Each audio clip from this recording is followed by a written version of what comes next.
सभी भक्तों को राधे राधे। श्री हरिवंश। गुरु पूर्णिमा क्यों मनाया जाता है? गुरु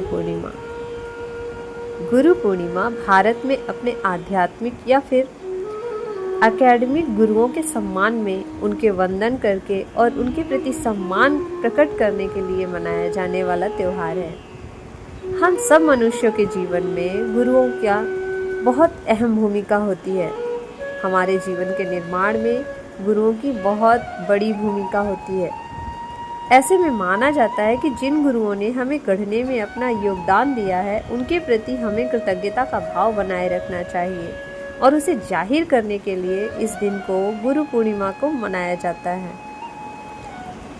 परंपरा के मुताबिक आषाढ़ के शुक्ल पक्ष की पूर्णिमा को गुरु पूर्णिमा का पर्व मनाया जाता है। पौराणिक मान्यता के अनुसार गुरु पूर्णिमा को महाभारत के रचयिता वेद व्यास जी का जन्मदिन माना जाता है। उनके सम्मान में इस दिन को व्यास पूर्णिमा भी कहा जाता है। यह भी कहा जाता है कि गुरु पूर्णिमा के दिन ही महर्षि वेद व्यास ने चारों वेदों की रचना की थी। इसी कारण से उनका नाम वेद व्यास पड़ा। भारत में प्राचीन काल से ही गुरुओं की भूमिका काफी अहम रही है। फिर चाहे प्राचीन काल की सभ्यता हो या आधुनिक दौर की, समाज के निर्माण में गुरुओं की भूमिका को अहम माना गया है और उनकी इस भूमिका को सरल और गूढ़ रूप में संत कबीरदास ने अपने दोहे के माध्यम से भी दर्शाया है। कबीरदास जी कहते हैं, गुरु गोविंद दो खड़े काके लागू पाए, बलिहारी गुरु आपने गोविंदियो बताए। यानी गुरु और गोविंद दोनों एक साथ खड़े हों तो किसको प्रणाम करना चाहिए, गुरु को या गोविंद को?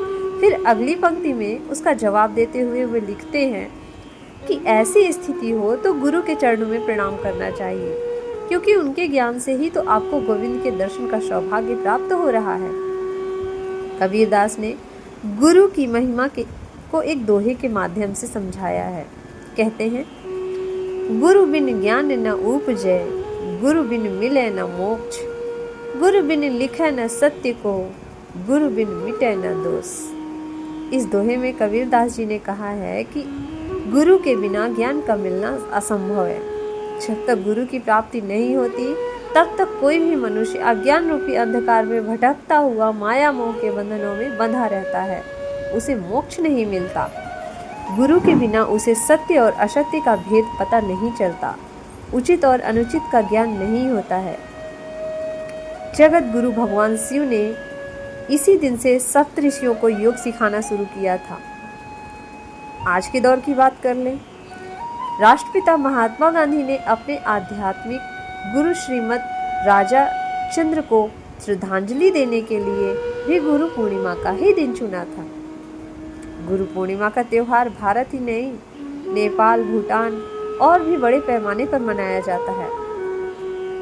नेपाल में गुरु पूर्णिमा को शिक्षक दिवस के तौर पर मनाया जाता है।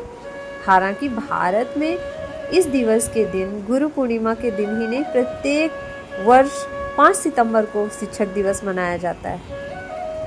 बौद्ध धर्म को मानने वाले गुरु पूर्णिमा भगवान बुद्ध की याद में मनाते हैं।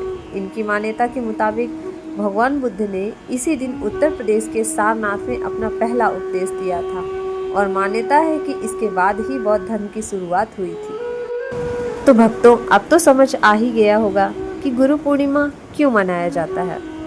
राधे राधे।